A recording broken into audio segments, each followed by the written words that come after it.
الحمد لله رب العالمين والعاقبة للمتقين الصلاة والسلام على خاتم النبيين أما بعد فأعوذ بالله من الشيطان الرجيم بسم الله الرحمن الرحيم پڑھیے الصلاة والسلام علیکہ یا رسول اللہ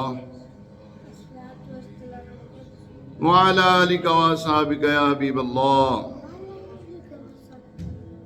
الصلاة والسلام عليك يا نبي الله وعلى آلك وأصحابك يا نور الله نويت سنة الاعتكاف اربعین اتار قسط نمبر 2 صفحہ نمبر 7 حدیث پاک نمبر 7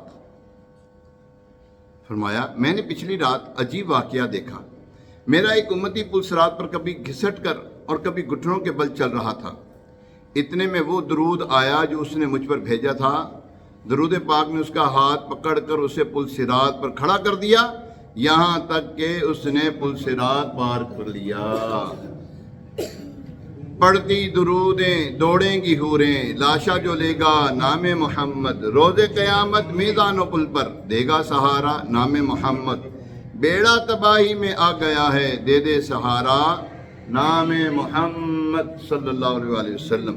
اللہ کریم ہمیں کثرت کے ساتھ درود و سلام پڑھنے کی توفیق عطا فرمائے، اور اللہ کریم ہمیں زیادہ سے زیادہ حضور علیہ السلام کی بارگاہ میں درود و سلام کے گجرے نچھاور کرنے کی، پیش کرنے کی توفیق عطا فرمائے۔ آئیے ایک مرتبہ سول برکت کے لیے، باعث رحمت کے لیے حضور علیہ السلام کی ساری امت، خصوصاً اس ہفتے میں جو دنیا سے رخصت ہوئے مسلمان، ان کے سال ثواب کے لیے درود پاک پڑھ لیتے ہیں۔ الصلاۃ والسلام علیکہ یا رسول اللہ وعلی آلک واصحابک یا حبیب اللہ، الصلاۃ والسلام علیکہ یا نبی اللہ وعلی آلک واصحابک یا خاتم النبیین۔ پیارے محترم اسلام، آج 6 فروری ہے 2026، جمعۃ المبارک کا پیارا پیارا دن ہے۔ بڑی پیاری پیاری گھڑیاں ہیں۔ اللہ کریم ہمیں جمعۃ المبارک کی ان مبارک گھڑیوں کی برکتیں عطا فرمائے، اور بمطابق آج شعبان کی 17 تاریخ ہے، 17 شعبان المعظم 1447 سن ہجری۔ اللہ کریم ہمیں جلدی جلدی رمضان سے ملائے۔ اللہم بلغنا رمضان بصحت و عافیہ، یا اللہ ہمیں رمضان سے ملا دے صحت اور عافیت کے ساتھ۔ جمعۃ المبارک میں ایک گھڑی ایسی ہے جس میں جو دعا کی جائے وہ قبول ہوتی ہے۔ اللہ کریم ہمیں جمعۃ المبارک کی ہر گھڑی کا ادب و احترام، اس میں نیکیاں کرنے کی اللہ تبارک تعالی ہمیں توفیق عطا فرمائے۔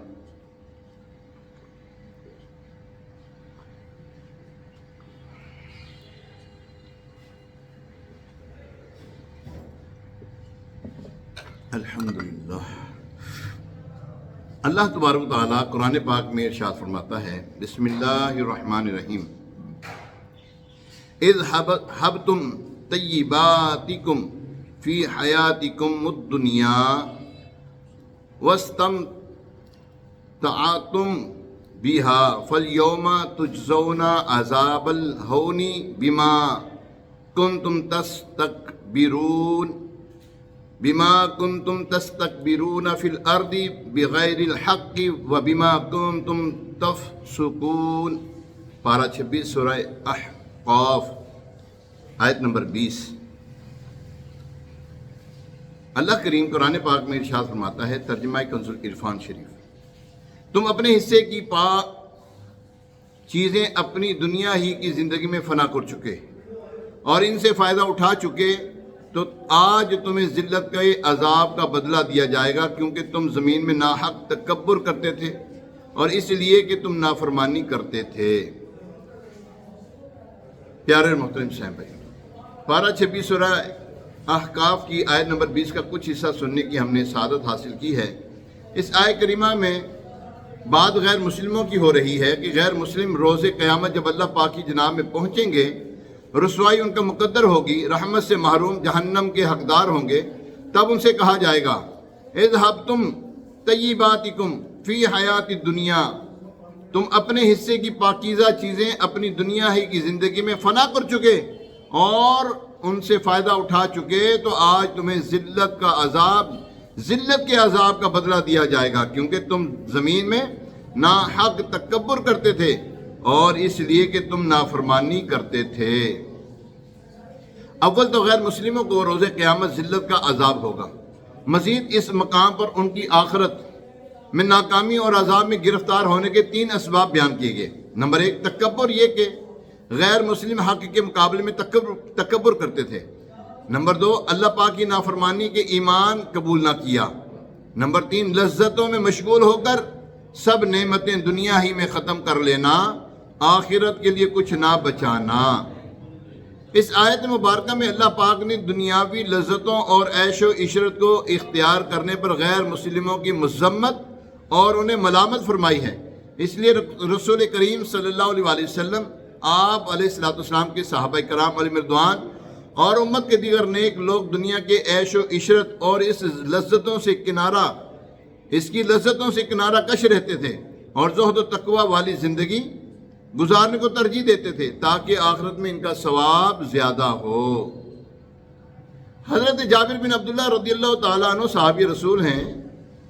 ایک مرتبہ آپ راستے سے گزر رہے تھے، ہاتھ میں گوشت تھا۔ مسلمانوں کے دوسرے خلیفہ حضرت عمر فاروق اعظم رضی اللہ تعالیٰ عنہ نے آپ کو دیکھ لیا، پوچھا جابر کیا لیے جاتے ہو؟ عرض کیا گوشت، کھانے کو جی چاہ رہا تھا لہذا بازار سے خرید لایا ہوں۔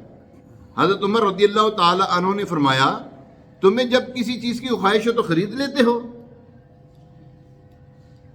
آگے فرمایا کیا ڈرتے نہیں ہو کہ اس آیت میں جن کا ذکر ہے کہیں ان میں سے نہ ہو جاؤ؟ یعنی انہوں نے پھر قرآن پاک کی آیت مبارکہ تلاوت فرمائی، تم اپنے حصے کی پاکیزہ چیزیں اپنی دنیا ہی کی زندگی میں فنا کر چکے۔ اللہ اکبر۔ حضرت عمر رضی اللہ تعالیٰ عنہ ملک شام میں گئے تو ان کے لیے ایک ایسا لذیذ کھانا تیار کیا گیا، اس سے پہلے اتنا لذیذ کھانا نہیں دیکھا گیا تھا۔ حضرت عمر رضی اللہ تعالیٰ نے فرمایا یہ کھانا ہمارے لیے ہے، تو ان محتاج مسلمانوں کے لیے کیا تھا جو اس حال میں فوت ہو گئے کہ انہوں نے جو کی روٹی بھی پیٹ بھر کر نہیں کھائی۔ حضرت خالد بن ولید رضی اللہ تعالیٰ نے عرض کی لہم الجنہ، ان کے لیے جنت ہے۔ یہ سن کر حضرت عمر فاروق رضی اللہ تعالیٰ عنہ کی آنکھوں سے آنسو بہنے لگے اور آپ نے یہ فرمایا کاش ہماری دنیا کا حصہ چند لکڑیاں ہوتی، وہ محتاج مسلمان اپنے حصے میں جنت لے گئے، ہم میں اور ان میں بہت فرق ہے۔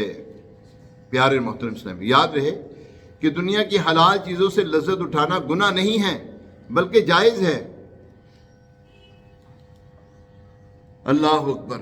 البتہ حلال نعمتوں کا بھی حساب تو ہونا ہے نا۔ مسلمانوں کے چوتھے خلیفہ حضرت علی المرتضیٰ شیر خدا کرم اللہ تعالی وجہ الکریم کی خدمت میں سوال ہوا دنیا کے متعلق آپ کیا فرماتے ہیں؟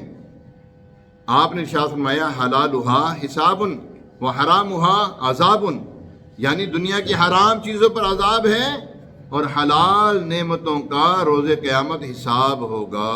اللہ اکبر، اللہ اکبر۔ ذرا تصور تو باندھیے، قیامت کا 50,000 سالہ دن، سب اگلے پچھلے حاضر ہوں گے، میزان عمل رکھ دیے جائیں گے، سورج گرمی برسا رہا ہوگا، تانبے کی زمین خوب دہکتی ہوگی۔ اس حالت میں اس تانبے کی دہکتی زمین پر کھڑے ہو کر حساب دینا کتنا مشکل ہوگا۔ اگر آج ہم حلال ہی سے ہی مگر لذتوں کا شکار ہو جائیں، دنیا کی نعمتیں خوب استعمال کرتے رہیں، روز قیامت ان کا حساب دینا پڑے گا، تب کیا کریں گے؟ حضرت حاتم اسم رضی اللہ تعالیٰ عنہ کو ایک مالدار شخص نے اصرار کرتے ہوئے کھانے کی دعوت دی۔ نیک شخص تھے، اللہ والے تھے۔ فرمایا میری 3 شرطیں مانو گے تو آؤں گا، میں جہاں چاہوں گا بیٹھوں گا، جو چاہوں گا کھاؤں گا، تیسرا جو کہوں گا وہ تمہیں کرنا پڑے گا۔ اس مالدار نے وہ تینوں شرطیں منظور کر لیں۔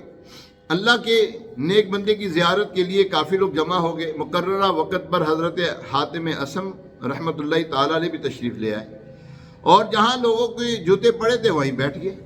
جب کھانا شروع ہوا تو حاتم اسم رحمۃ اللہ تعالیٰ علیہ نے اپنی جھولی میں ہاتھ ڈال کر سوکھی روٹی نکال کر تناول فرمائی۔ ظاہری بات ہے آپ نے 3 شرطیں جو رکھی تھی، جہاں چاہوں گا وہیں بیٹھوں گا، جوتیوں پہ بیٹھ کے جو چاہوں گا کھاؤں گا، اپنے جو ہے وہ آپ نے جھولی میں سے سوکھی روٹی نکال کر کھا کر تناول فرمائی۔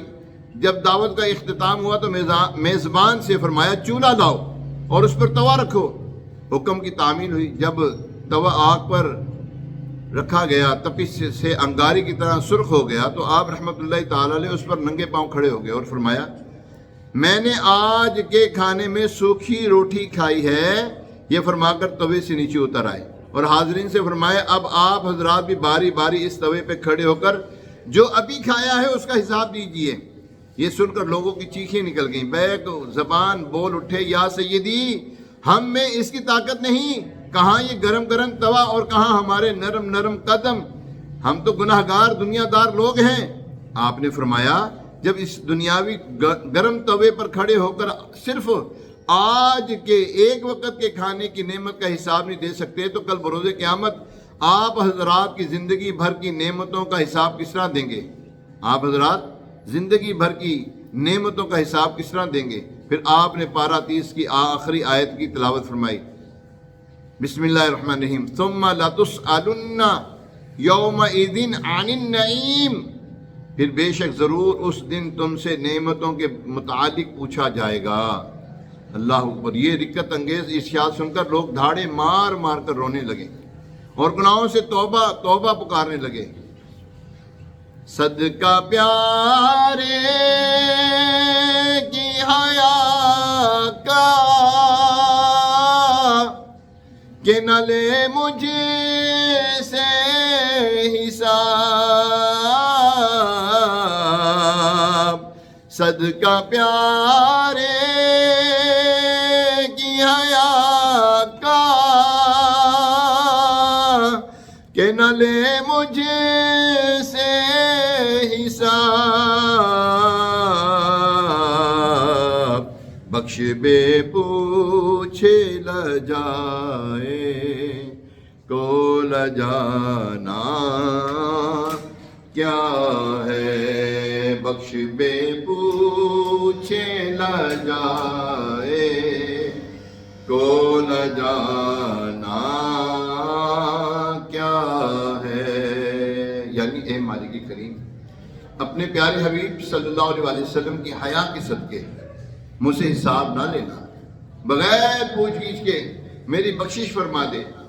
شرمندہ شخص کو مزید کیا شرمانا، وہ تو پہلے ہی بڑا شرمسار ہے۔ اللہ کریم ہمیں دنیا میں بھی آسانی عطا فرمائے، قبر و حشر میں بھی آسانی نصیب فرمائے۔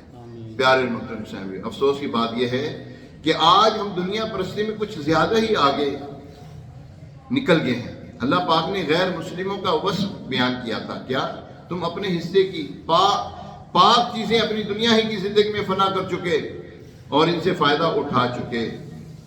یہ ہے تو غیر مسلموں کا وصف، مگر افسوس بہت سارے مسلمانوں نے بھی اس برے عیب کو کافی حد تک اپنا لیا ہے۔ ہمارے سامنے صرف دنیا ہی کی زندگی ہوتی ہے، آخرت کا فائدہ کم ہی لوگ دیکھتے ہیں۔ ہماری زندگی کا مقصد اونچی اونچی کوٹھیاں بنانا، کاریں خریدنا، امیر ہونا، بزنس بڑھانا، ہمارے دن رات کی روٹین کمانا، کھانا، پہننا اور سونا، ہماری خواہشات شہرت، عزت، واہ واہ، سب سے نمایاں دکھنا، سب سے نمایاں رہنا۔ افسوس کی بات یہ ہے کہ جو خالصتاً دینی چیزیں ہیں، یعنی وہ کام جن سے ہم آخرت کما سکتے ہیں، آج کل لوگ وہ اخروی کام بھی دنیاوی لذت کے تحت کرنے لگے۔ مثال کے طور پہ علم سیکھنا اچھا ہے، اچھا عمل ہے، مگر ہمارے ہاں صرف صرف نوکری پانے کے لیے، پیسہ کمانے کے لیے سیکھا جانے لگا۔ اس لیے تو لوگ ڈگریاں اکٹھی کرتے ہیں، علم دین سیکھنے کی طرف دھیان ہی نہیں دیتے۔ اسی طرح عبادت تو آخرت ہی کے لیے کی جاتی ہے نا، مگر ہمارے ہاں لوگ عبادت کی بھی نمائش کر ڈالتے ہیں تاکہ دنیا میں عزت ملے، شہرت ہو، لوگوں کو پتہ چلے کہ ماں بدولت بہت بڑے نمازی پرہیزگار اور بڑے سخی ہیں۔ غرض یہ کہ ہماری نگاہوں کی ابتدا اور انتہا صرف دنیا بندی چلی جا رہی ہے۔ ہم جو کچھ کر رہے ہیں دنیا کے لیے کر رہے ہیں، آخرت کے لیے کچھ بھی بچا کر رکھنے کی ہماری توجہ ہی نہیں۔ کاش دنیا کے بجائے آخرت کے طلبگار بن جاتے۔ اللہ پاک قرآن پاک میں فرماتا، اے حبیب تم فرماؤ کیا میں تمہیں ان چیزوں سے بہتر چیز بتا دوں؟ سنو، وہ یہ ہے کہ پرہیزگاروں کے لیے ان کے رب کے پاس جنتیں ہیں جن کے نیچے نہریں جاری ہیں، ان میں وہ ہمیشہ رہیں گے۔ سبحان اللہ، سبحان اللہ۔ یعنی اے محبوب صلی اللہ علیہ وسلم لوگوں سے فرمائیے کہ کیا میں تمہیں دنیاوی مال و دولت، سونا چاندی، کاروبار، باغات، عمدہ سواریوں اور بہترین مکانات سے اچھی اور عمدہ چیز، بہتر چیزیں نہ بتا دوں؟ سنو، اللہ پاک کے قرب کا گھر یعنی جنت ہے، اس میں دودھ، شہد، پاکیزہ شراب کی نہریں بہہ رہی ہیں۔ یہ جنت پرہیزگاروں کے لیے ہے اور وہ اس میں ہمیشہ رہیں گے۔ اللہ اکبر، اللہ اکبر۔ دنیاوی معاملات کہ آگے ہم دینی معاملات کو دیکھتے نہیں، ہماری توجہ رہتی ہے کہ بس دنیا کا ہی ہونا چاہیے، یہاں پہ تو دیکھ لینا، یہاں پہ تو زندگی گزارے نا، یہاں پہ تو ہم عیش کوشی کر لیں، پھر وہاں پہ دیکھی جائے گی۔ اس طرح بھی لوگ کہتے ہیں وہاں پہ دیکھی جائے گی۔ کیا دیکھی جائے گی؟ نہیں دیکھ سکتے بھائی، ہمارے میں اتنی تاب ہے ہی نہیں، ہمارے میں اتنی سکت ہے ہی نہیں۔ اگر کوئی ایسا ہے تو ابھی جیسے جون جولائی کی گرمیاں آنے والی ہیں تو کھڑا ہو، ہاں ذرا اسی زمین کے اوپر نہیں کھڑا ہوا جا سکے، وہ اس قیامت کے روز جو تانبی کی دیکھتی ہوئی زمین ہوگی اس کے اوپر ننگے پاؤں کھڑا کر دیا جائے گا، کیسے ساتھ دیں گے؟ مسلمانوں کے دوسرے خلیفہ حضرت عمر فاروق اعظم رضی اللہ تعالیٰ عنہ بارگاہ رسالت میں حاضر ہوئے، دیکھا ایک چمڑے کا تکیہ ہے نبی پاک علیہ السلام کے پاس، جس کے اندر کھجور کی چھال بھری ہوئی ہے۔ سرکار عالی وقار صلی اللہ علیہ وسلم اس تکیے پر ٹیک لگائے کھردرے بان سے بنی ہوئی چارپائی پہ لیٹے ہوئے ہیں۔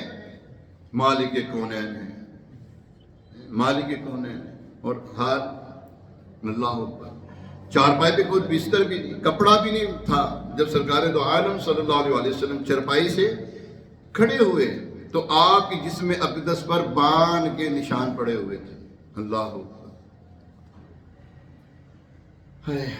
آقا کریم علیہ السلام کی دنیا سے بے رغبتی کا یہ منظر دیکھ کر عاشق صادق حضرت عمر فاروق اعظم رضی اللہ تعالیٰ عنہ کا دل بھر آیا، آنکھوں سے آنسو بہنے لگے۔ سرور عالم صلی اللہ علیہ وسلم نے اپنے عاشق زار کو روتا دیکھا تو فرمایا، اے عمر کیوں روتے ہو؟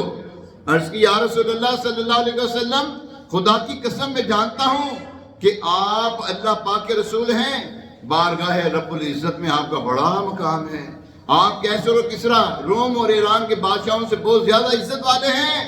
یا رسول اللہ صلی اللہ علیہ وسلم، مجھے رونا اس بات پر آیا کہ کیسر و کسرا کی تو دنیاوی نعمتوں میں عیش کی زندگی گزاریں، اور آپ اللہ پاک کے رسول ہونے کے باوجود ایسی زاہدانہ زندگی بسر فرماتے ہیں۔ عاشق زار کی تشویش سن کر سرکار دو عالم صلی اللہ علیہ وسلم نے فرمایا، کیا تم اس پر راضی نہیں کہ ان غیر مسلموں کے لیے دنیا ہے اور ہمارے لیے آخرت ہے؟ سبحان اللہ۔ ہمارے پاس ہیں، اچھی چیزیں ہیں، کوئی بات نہیں، گناہ نہیں ہے، لیکن حضرت عمر رضی اللہ تعالیٰ عنہ نے ایک صحابی رضی اللہ تعالیٰ عنہ کو دیکھا نا، پوچھا کہ کیا ہے؟ گوشت لے کے جا رہے تھے۔ عرض کی، حضور گوشت کھانے کا جی چاہا تو کھا لینے کے لیے آیا، گوشت خرید لیا۔ تو فرمایا، جو چاہتے ہو خرید لیتے ہو، کیا تم نے قرآن میں یہ نہیں سنا تھا؟ ابھی میں نے یہ قرآن کی آیت پیش کی ہے، وہ یہ ہے، قرآن پاک میں اللہ تبارک تعالیٰ ارشاد فرماتا ہے، تم اپنے حصے کی پاک چیزیں اپنی دنیا ہی کی زندگی میں فنا کر چکے، یعنی دنیا میں ہی لے چکے ہو، آخرت کے لیے کیا ہے؟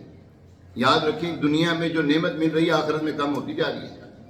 ہاں جی، یہ یاد رکھیے گا، آپ کو دنیا میں جتنی نعمتیں مل رہی ہیں، باقی رب کی مرضی ہے، مشیت ہے، وہ یہاں پہ بھی دے رہا ہے وہاں پہ بھی دے، لیکن ایک بات یاد رکھیں، جو دنیا میں نعمتیں جس کو مل رہی ہیں نا، آخرت میں کم ہوتی جا رہی ہیں، آخرت کی نعمتیں کم ہوتی جا رہی ہیں۔ جتنی ہم نعمتوں کو چھوڑیں گے نا، آخرت میں اتنی بڑھتی جائیں گی۔ اپنے آپ کو زاہدانہ زندگی گزار۔ حضور علیہ السلام کے پاس کیا کچھ نہیں تھا یار، وہ جو کی روٹی کھانا، تیری جو کی روٹی، وہ کھجور پانی، تیرا ایسا سادہ کھانا، مدانی مدینے والے ہیں۔ تو حضور علیہ السلام کو اللہ تبارک تعالیٰ نے کیا کچھ نہیں دیا، لیکن آپ علیہ السلام نے آخرت کے بدلے میں، دنیا کے بدلے میں آخرت کو ترجیح دی ہے۔ تو پیارے اور محترم صاحب، سلام اس پر کہ جس نے بے کسوں کی دستگیری کی، سلام اس پر کہ جس نے بادشاہی میں فقیری کی، سلام اس پر کہ جس کے گھر میں چاندی تھی نہ سونا تھا، سلام اس پر کہ سادہ بوریا جس کا بچھونا تھا۔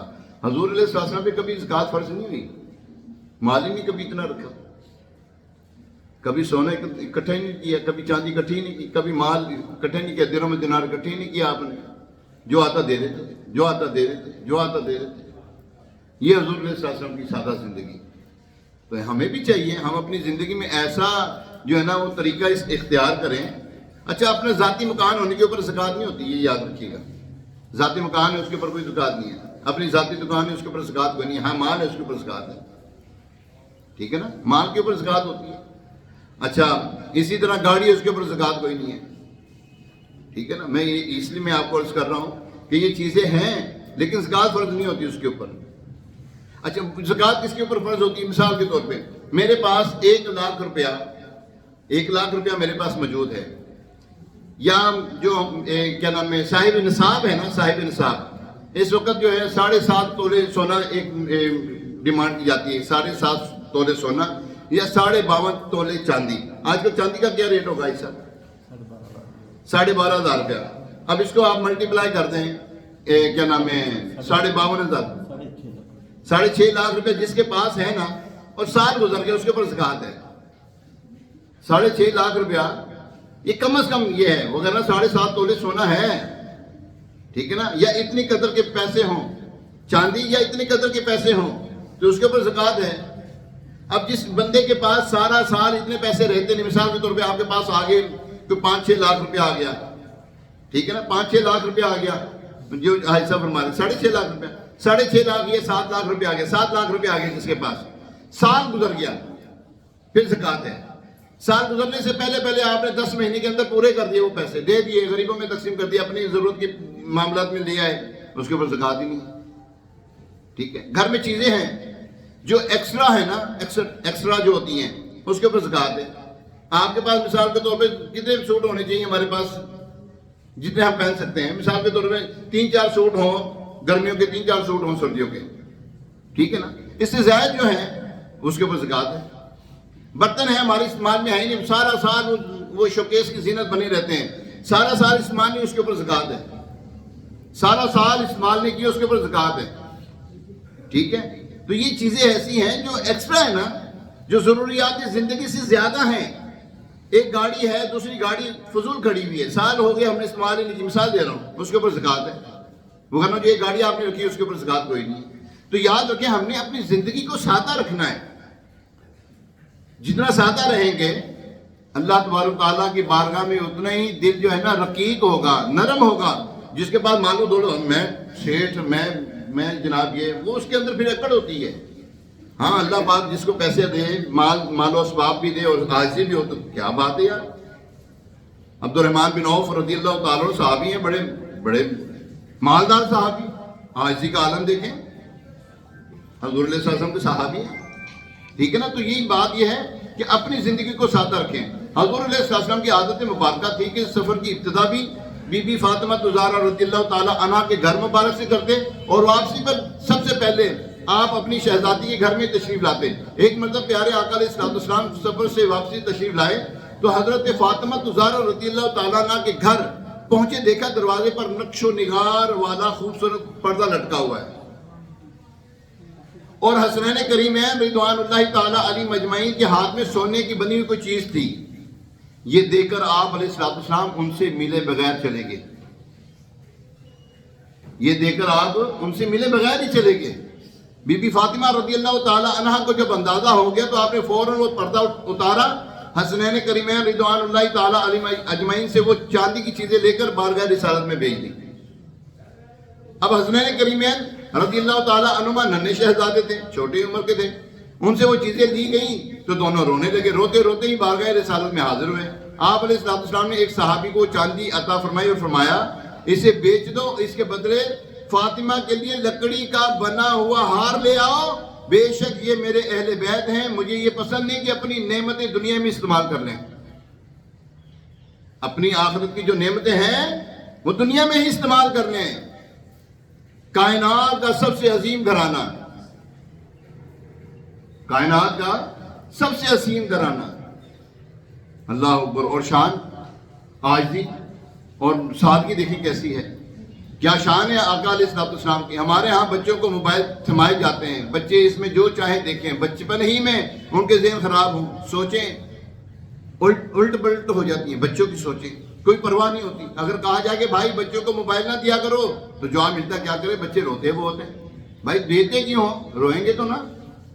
اب موبائل نہ دیں، ٹھیک ہے نا، موبائل نہ دیں تو ایک دفعہ روئے گا، 2 دفعہ روئے گا، پھر وہ کیا کہتے ہیں یوز ٹو ہو جائے گا، پھر نہیں مانگے گا آپ سے. ہم اپنے بچوں کو بگاڑنے میں ہمارا بہت بڑا ہاتھ ہے. ہمارے گھر کی جو خواتین ہیں ان کا بہت بڑا ہاتھ ہے اپنے بچوں کو بگاڑنے میں. موبائل پکڑا دینا ہے، یہ کر دینا، وہ کر دینا، ٹی وی لگا دینا تو کارٹون دیکھ رہے ہیں، عجیب و غریب طوفان بدتمیزی کارٹون میں مچ رہی ہے. اس کے اندر جو ہے جناب والا ایسی طوفان بدتمیزی مچائی جا رہی کارٹونز کے اندر کہ اس کے اندر بدعقیدگی پھیلائی جا رہی ہے کارٹونز کے اندر. اور اس میں کپڑے ایسے کچھ پہننے ہوتے ہیں، حیت ایسی بنائی بھی ہوتی ہے تو دیکھ کر بھی جو ہے نا وہ بندہ شرمسار ہو جائے. ایسے ایسے کارٹون ہیں. تو پیارے محترم صاحب، ہمیں یہاں پہ دیکھیں حسنین کریمین رضوان اللہ تعالیٰ علیہ مجمعین کی حالت دیکھیں، جن کے آنکھ کا آنسو آسمان کے فرشتے بھی گوارا نہیں کرتے. وہ دونوں شہزادے رو رہے ہیں، اس کے باوجود آپ علیہ السلام نے ان سے چاندی کی وہ چیز لے لی اور کیا فرمایا، میں نہیں چاہتا کہ یہ اپنی نعمتیں دنیا ہی میں استعمال کر لیں. اللہ اکبر. اس سے ہماری گھر کی جو بیٹیاں ہیں ان کو درس عبرت پکڑنا چاہیے. جب حضور علیہ السلام جو کائنات کے رہبر و رہنما ہیں، ہمارے آقا و مولا ہیں، وہ اپنے بچوں کو جو ہے یہ ایسی چیزیں نہیں پکڑا رہے. ہم اپنے بچوں کو کیوں ایسی چیزیں پکڑائیں جن سے ان کا نقصان ہو. حدیث پاک میں ہے جس نے اس حالت میں صبح کی، اس کا سب سے بڑا مقصد یعنی گول دنیا ہو تو اس کا اللہ پاک کی رضا اور قربت سے کچھ تعلق نہیں. اور اللہ پاک اس کے دل میں 4 چیزیں پیدا کر دیتا ہے. نمبر 1، ایسا غم جو کبھی ختم نہ ہوگا، ایسی مشغولیت جسے کبھی فراغت نہیں ہوگی، ایسا فقر جس کے بعد خوشحالی نہ ہو، اور ایسی امید جو کبھی پوری نہ ہو. آج اگر ہم اس حالت کو غور کر لیں اور حدیث پاک میں بیان کی گئی ان 4 آفات کو سامنے رکھ کر اپنا جائزہ بھی لیں، افسوس حالت یہ ہے کہ ہماری پہلی اور آخری فکر بس دنیا دنیا اور دنیا ہی پر رہ جاتی ہے. یہ 4 آفات بھی گویا معاشرے میں گھر چکی ہیں، یعنی کہ انہوں نے نہ اپنے قدم جما لیے ہیں. پہلی آفت کیا ہے؟ فرمایا نہ ختم ہونے والا غم. توجہ رکھیں ذرا. آج کون خوش نصیب ہے؟ آج کون خوش ہے؟ بتائیں ذرا. خوش کون ہے؟ کسی سے پوچھ رہے ہیں، کسی کا باپ بیمار ہے، کسی کی ماں بیمار ہے، کسی کا بیٹا بیمار ہے، کسی کی بیوی بیمار ہے، خود بیمار ہے. خوش کون ہے؟ یاد رکھیں، کوئی تنگ دست ہے تو کوئی بے روزگار ہے، کوئی قرض دار ہے، کسی کے ساتھ کچھ مسئلہ ہے تو کسی کے ساتھ کچھ مسئلہ. اگر لوگوں کی بڑی تعداد کسی نہ کسی غم میں گرفتار ہے. حالات ایسے ہیں کہ ایک غم اور پریشانی سے ابھی نکلتے نہیں تو دوسری تیار کھڑی ہوتی ہے. ایسے ہی ہے؟ ہاں بولو صحیح. دنیا میں رہتے ہو نا، ایسے ہی ہو رہا ہے. وجہ کیا ہے؟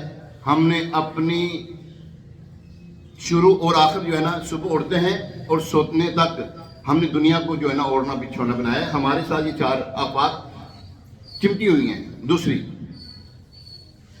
اللہ اکبر، جو شخص اس حالت میں صبح کرتا ہے کہ اس کا سب سے بڑا مقصد دنیا ہو تو اس پر دوسری آفت یہ ڈال دی جاتی ہے کہ وہ ایسی مشغولیت میں پھنس جاتا ہے جس سے فراغت نہیں ہوتی. اب یہ بھی ہمارے ہاں بڑا مسئلہ ہے. ہم میں سے کسی سے پوچھ لیں ٹائم کیا ہے؟ کیا آپ کے پاس ٹائم ہے؟ کسی سے پوچھ یار ہے کوئی ٹائم تھوڑا نہیں، جواب ملتا ہے نہیں ہمارے پاس ٹائم ہی نہیں ہے، بہت مصروف. عجیب حالت ہے. کام ہے کہ ختم ہونے کا نام نہیں لیتے، مصروفیت ہے کہ کم ہوتی ہی نہیں. ذرا بیٹھ کر ہم اپنا جائزہ تو لیں، پتہ چلے گا کہ ہاتھ میں کچھ بھی نہیں آیا. ہاتھ میں سارا دن ہم لگے رہے، ہاتھ کچھ نہیں آیا. اللہ اکبر. نہ جانے کہاں مصروف رہتے ہیں، پتہ نہیں کیا کرتے رہتے ہیں. کام اتنے زیادہ، نتائج نظر ہی نہیں آتے. یوں مالداروں کو دیکھ لیجیے کہ ان کی مصروفیات بڑھتی ہی رہتی ہیں. ایک دکان چل پڑی تو دوسری کی فکر ہے، ایک کاروبار کھل گیا تو دوسری برانچ بنانے میں مصروف ہو گئے. جب مقصد دنیا بن جائے تو آدمی دنیا کی فکر میں یوں لگ جاتا ہے کہ آخرت کے لیے ٹائم ہی نہیں نکلتا، نماز کے لیے وقت نہیں نکلتا. صحیح بتا رہا ہوں آپ کو. ابھی یہ شب برات گزری ہے، میں یہ نہیں کہوں گا ہاتھ کھڑا کریں. میں نے یہاں پر جب یہ مغرب کا وقت شروع ہوا تھا نا، میں نے جب ہمارے وہ جو 6 نفل ہم نے پڑھنے کے بعد میں نے یہ ایک بہت چھوٹی سی بات کہی تھی. کسی نے شاید اس کے اوپر عمل کیا ہو کہ نہیں کیا ہو، سمجھے ہوں کہ نہ سمجھے ہوں. آپ عشاء کی نماز پڑھیں. کیا کریں؟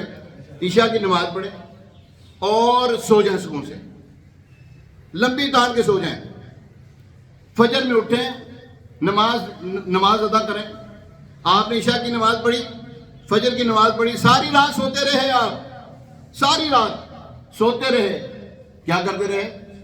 آپ کو عبادت کا ثواب ملتا رہا, آپ کو عبادت کا ثواب ملا. یاد رکھیں, جاگنے سے, اس جاگنے سے بہتر ہے کہ آپ سو جائیں کہ جس جاگنے سے آپ نے گناہ کرنے. اس جاگنے سے سونا بہتر ہے جس جاگنے سے آپ سے کوئی گناہ ہو جائے, یا مجھے پتا میں موبائل میں لگا رہوں گا تو میں پتہ نہیں کیا کچھ دیکھتا رہوں گا, اس سے بہتر ہے کہ ہم سو جائیں. تو پیارے محترم صاحب, تیسری آفت کیا تھی؟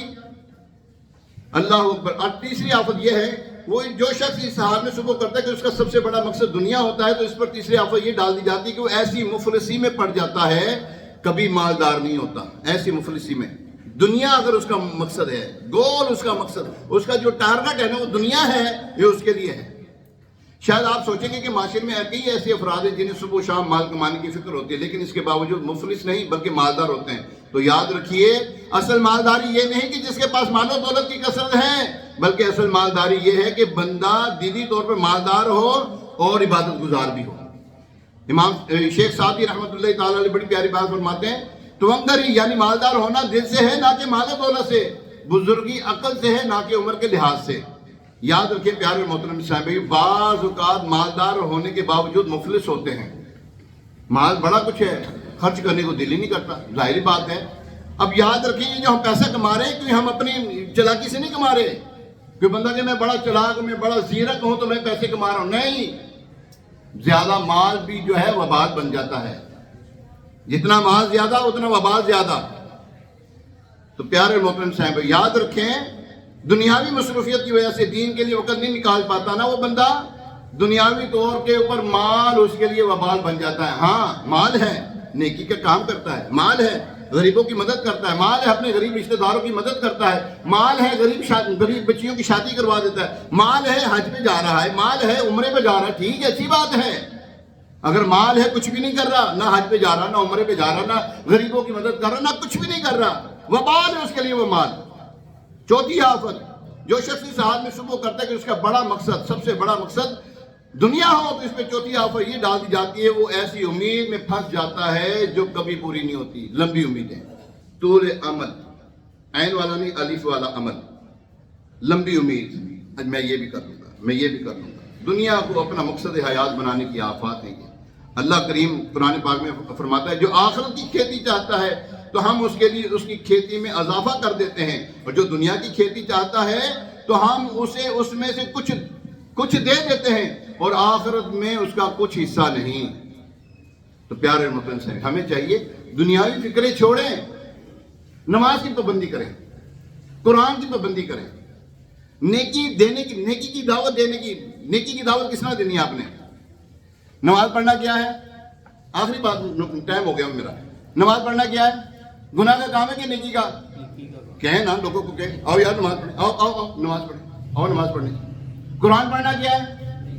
نیکی کا کام ہے. تو قرآن کی دعوت ہے یار, کم از کم تین صفحے پڑھ لیں یار, 3 صفحے پڑھنے, ایک صفحہ پڑھ لیں یار پورے دن میں, ایک صفحہ. مشکل ہے. صحابہ کرام علیہ رضوان قرآن پاک نمازوں میں ختم کر لیا کرتے تھے, ہم سے گھر میں بیٹھ کے نہیں پڑھا جا رہا. یہ کیا ہے؟ دنیا کی نحوست ہم پر ایسی غالب آ گئی کہ ہم دنیا کے ہو کے رہ کے دین کا ہمیں پتہ کوئی نہیں ہے. اللہ کریم ہمیں دینی معاملات میں آگے بڑھ چڑھ کر حصہ لینے کی توفیق عطا فرمائے, دینی معاملات میں آگے بڑھنے کی توفیق عطا فرمائے. اپنے مسلمان بھائیوں کی مدد کریں یار, دعوت اسلامی کی بھی مدد کیا کریں. ہاں دعوت اسلامی آپ کے لیے دین کا وہ پیغام لے کر آئی ہوئی ہے کہ اس کے اوپر عمل کرنے والے گانے گاتے تھے تو اب نعتیں پڑھنے والے ہیں, گالیاں دیتے تھے تو قرآن کی تلاوت کرنے والے ہیں, جو نمازیں تک نہیں پڑھا کرتے تھے آج ان کو مسلح جو ہے امامت کا مسلح مل گیا. ایسی دعوت اسلامی کے ساتھ آپ کو تعاون کرنا چاہیے. اللہ کریم ہمیں ان باتوں پر عمل پیرا ہونے کی توفیق عطا فرمائے. آمین بجاہ نبی الامین علیہ الصلوۃ والتسلیم. ابھی جو ہے اذان ہوگی, اس اذان کا جواب ہے, دوسری اذان کا جواب نہیں ہوتا. ہفتے والے دن مدنی مذاکرہ ہوتا ہے, ہفتے والے دن مدنی مذاکرہ ہوتا ہے. میرے لیے مدنی مذاکرہ فرماتے ہیں, ضرور مدنی چینل پہ مدنی مذاکرہ دیکھا کریں. اللہ کریم ہمیں عمل کی توفیق عطا فرمائے. آمین بجاہ نبی الامین علیہ الصلوۃ والتسلیم. اذان.